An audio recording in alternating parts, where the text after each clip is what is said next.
స్వస్తిలా మన ప్రభువును లోకరక్షకుడైన యేసుక్రీస్తు నామమున మీ అందరికీ నా యొక్క ప్రత్యేక వందనములు.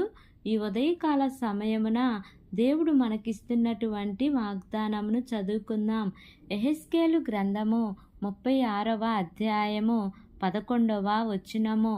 పూర్వమున్నట్టు మిమ్మును నివాస స్థలముగా చేసి మునుపటి కంటే అధికమైన మేలు మీకు కలగజేసేదను. ఆమేన్. దేవునికే మహిమ కలుగును గాక.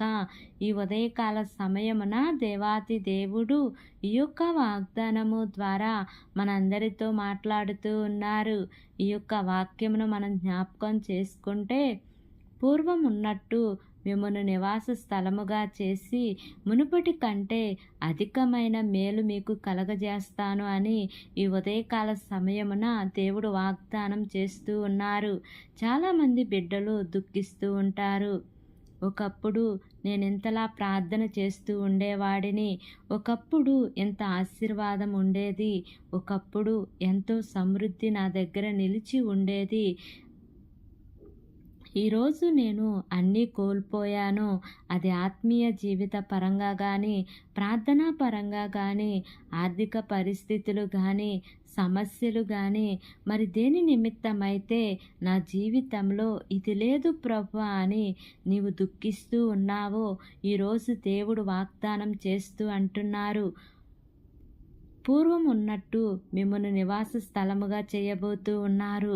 ఈ ఉదయకాల సమయమున ఈ యొక్క వాక్యము వింటున్న ప్రియా సహోదరి సహోదరుడా, నీవు అనుకోవచ్చు, ఎలా ముందుకు వెళ్ళగలను ప్రభువా, మార్గం లేదు ప్రభువా అని నీవు అనుకుంటూ ఉన్నావు. కానీ దేవునికి సమస్తము సాధ్యమే అండి.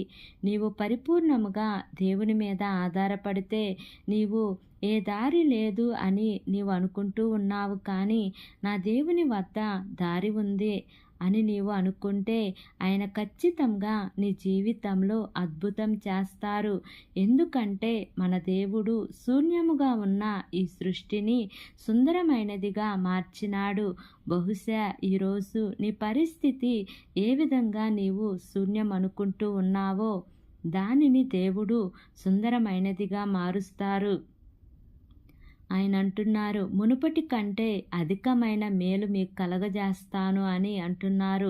మరి కొంతమంది అనుకోవచ్చు, నేను పాపం చేశాను కదా, నేను పలాని విషయంలో దేవునికి దూరం అయ్యాను కదా, నేను తప్పు చేశాను కదా, నేను పొరపాటు చేశాను కదా, మరి దేవుడు ఈ వాగ్దానమును నా జీవితంలో నెరవేరుస్తాడా అని నీవు అనుకుంటూ ఉన్నావా?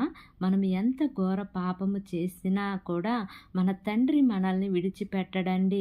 మనమే పాపం చేయటము ద్వారా మనమే దేవునికి దూరమై చీకటి పాలవుతాము, కానీ దేవుడు ఎన్నటికీ కూడా నిన్ను విడిచిపెట్టడు. తప్పిపోయిన కుమారుడు తిరిగి వచ్చినప్పుడు అన్ని పొందుకున్నట్టుగా ఈరోజు నీ జీవితంలో మరలా గొప్పగా దేవుడు ఆశీర్వాదములు ఇవ్వబోతూ ఉన్నారు. నిన్ను ఆశ్చర్యకరమైన కార్యములు నీ జీవితంలో ఆయన చేయబోతూ ఉన్నారు. గనుక ఈ వాగ్దానమును నమ్మి ఈ వాగ్దానం ప్రకారంగా జీవిద్దాం. దేవుడి వాగ్దానము మనందరి జీవితములలో నెరవేర్చబడును గాక. ఆమేన్. ప్రార్థన చేసుకుందాం. ప్రేమ కలిగిన యేసయ్యా, కృప కలిగిన దేవా, నీకు వందనాలు తండ్రి, నీకు స్తోత్రములు ప్రభువా. ఇంతవరకు నీ కృపలో మమ్మల్ని కాచి కాపాడిన విధానాన్ని బట్టి నీకు వందనాలు తండ్రి. ఈ ఉదయకాల సమయమున మీరు మాకు ఇచ్చినటువంటి వాగ్దానాన్ని బట్టి నీకు వందనాలు ప్రభువా. ఎంతమంది బిడ్డలు ఈ వాక్యమును విని ప్రార్థనలో ఏకీభవిస్తున్నారో తండ్రి, ప్రతి కుటుంబాన్ని మీరు జ్ఞాపకం చేసుకోండి అయ్యా. నీ మేలుల చేత వారిని తృప్తిపరచమని మిమ్మల్ని వేడుకుంటున్నాను ప్రభువా. ఏ కుటుంబంలో అయితే ఏ సమస్య శోధనలు ఉన్నాయో తండ్రి, వాటన్నిటి నుంచి విడుదల దయచేయమని అడుగుచున్నాను ప్రభువా. మా దేశమును జ్ఞాపకం చేసుకోండి అయ్యా. దేశమును పరిపాలిస్తున్న ప్రతి అధికారుల కుటుంబాలను జ్ఞాపకం చేసుకోండి ప్రభువా. దేశ ప్రజలను జ్ఞాపకం చేసుకోండి. వారి అవసరతల్లో అక్కర్లో యేసయ్య మీరు వారికి తోడుగా ఉండి నడిపిస్తూ రమ్మని మిమ్మల్ని వేడుకుంటున్నాను ప్రభా. ఈ దినము ప్రయాణం చేస్తున్న ప్రతి బిడ్డను జ్ఞాపకం చేసుకోండియా.